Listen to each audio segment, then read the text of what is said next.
رستم اس بلک بلک کر روتی معصوم سی جان کو گھسیٹتا ایک کمرے میں لا کر بیڈ پر پٹک چکا تھا اور اب اپنی شرٹ کے بٹن کھولنے لگا تھا۔ رواحہ کی روح فنا ہوئی تھی۔ وہ خود کو گھسیٹتی پیچھے ہٹتی بیڈ گراؤنڈ سے جا لگی تھی، جبکہ وہ درندہ اب اس کی جانب قدم بڑھا رہا تھا۔ رک جاؤ، یہ کیا؟ نہیں، رو رو کر گلا بیٹھ چکا تھا، اب تو بولا بھی نہیں جا رہا تھا۔ کیا خیال ہے چندہ جان، ایک ہفتے کا انتظار کیا کرنا؟ ایسا کرتا ہوں آج ہی تمہیں ہمیشہ کے لیے اپنا بنا لیتا ہوں۔ تم اور تمہارے وجود پر جب رستم دادا کے نام کی مہر لگے گی تو پھر تمہیں بھاگنے کا سوچو گے بھی نہیں۔ رستم نے اسے بازوؤں سے دبوچ کر اپنے روبرو کیا تھا۔ وہ زور زور سے نفی میں سر ہلانے لگی۔ اب تو ویسے بھی یہ خیال دل سے نکالنے والی تھی کہ وہ کبھی بھاگے گی، کیونکہ اس کی وجہ سے جو لاشوں کے ڈھیر لگے تھے وہی کافی تھے اس کے سبق کے لیے۔ نہیں نہیں، چھوڑو مجھے، خدا کے لیے چھوڑ دو مجھے۔ وہ مجلتی پھر سے اس فرعون کے سامنے گڑ گڑائی جس نے اسے بازو سے دبوچ کر بیڈ گراؤنڈ سے پن کر رکھا تھا۔ نہیں، ہرگز نہیں چندہ جان، آج نہیں۔ آج تو تم نے جو کیا ہے اس کا خمیازہ بھگتنا پڑے گا کہ آئندہ سوچتے ہوئے بھی تمہاری روح کانپے وہ اس پر جھکنے ہی والا تھا۔ جب رواحہ ہوش و خرد سے بے خانہ ہو کر بیڈ کی ایک جانب لڑک گئی تھی، رستم کے ہوش اڑے تھے، تبھی وہ دھاڑا، گارڈز، رانی بائی، ارے کوئی ہے یا مر گئے کہیں سب کے سب؟ وہ دروازے کی جانب لپکا اور گارڈز جو دروازے پر کھڑے تھے ڈاکٹر کو بلانے کا کہا۔ رانی بائی بھی دم سادے باہر کھڑی تھی، اس کا اشارہ ملتے ہی اندر لپکی۔ ڈاکٹر آیا، چیک اپ کیا۔ رستم نے تو اس کے لیے پورا ہاسپٹل ہی بنگلے پر منگوا لیا تھا، جیسے نروس بریک ڈاؤن ہوا ہے، علاج کر دیا ہے، مگر ہوش میں آنا بہت ضروری ہے ان کا، ڈاکٹر نے بتایا۔ تو رستم نے ڈاکٹر کا گریبان ہی پکڑ لیا۔ ڈاکٹر، اگر اسے کچھ ہوا تو ڈیوٹی کے لیے زندہ نہیں بچو گے، ہوش میں لاؤ اسے۔ وہ پھنکارا۔ دیکھیں رستم دادا، میں نے علاج کر دیا ہے، کوئی گہرا صدمہ پہنچا ہے انہیں، ابھی کچھ دیر لگے گی ہوش میں آنے میں۔ ڈاکٹر نے اپنی جان چھڑائی۔ رستم پیچھے تو ہٹا مگر ادھر ادھر چکر لگاتا رہا۔ چند گھنٹوں بعد اسے ہوش آیا تھا۔ محفل جو سجنے والی تھی وہ رستم کے قہر کی وجہ سے کینسل ہو چکی تھی۔ اب رستم بذات خود انہیں اپنی گاڑیوں میں کوٹھے تک چھوڑ کر گیا تھا۔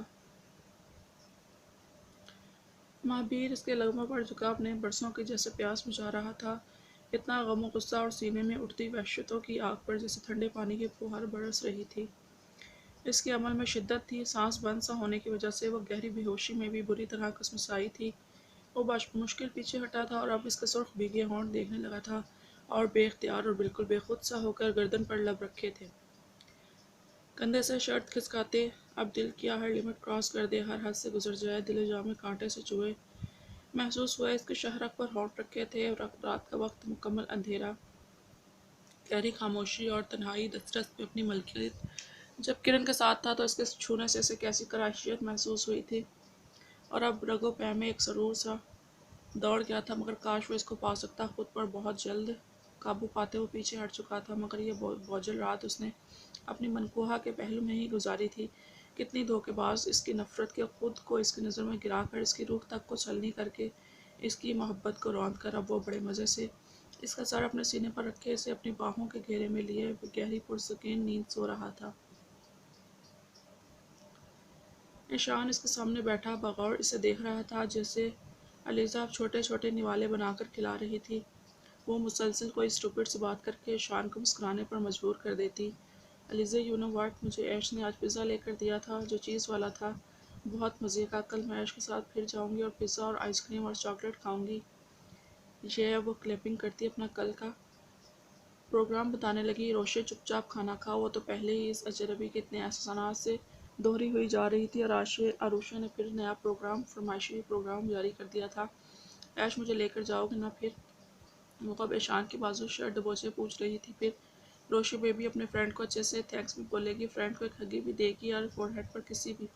وہ رازدارانہ سی بولی۔ اس کی باتوں پر علیزہ اور ایشان دونوں گڑبڑائے تھے۔ علیزہ بار بار دانت پیستی پہلو بدل رہی تھی، بس نہیں چل رہا تھا کہ روشے کے منہ پر ٹیپ چپکا دے۔ روشے کھانا کھا چکی تو علیزہ ٹرے اٹھا کر لے جا چکی تھی۔ ایشان اسے علیزہ کی دی ہوئی میڈیسن دی جو ذہنی سکون اور ذہنی بیماری کی تھی۔ ایشان کا دل اچھل کر حلق میں آیا تھا جب روشے نے ایک جان لیوا انگڑائی لی تھی۔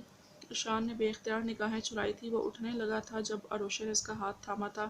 فرینڈ، آج آپ نہیں، تم مجھے سلاؤ گے؟ روشے بیبی کے بالوں میں ہاتھ پھینک کر اور روشے بیبی کو نائس اسٹوری سنا کر ایشان بھونچکا سا اسے دیکھے گیا۔ آج روشے بیبی جلاد کی جان لینے پر تلی تھی، اب وہ سخت جھنجھلایا تھا۔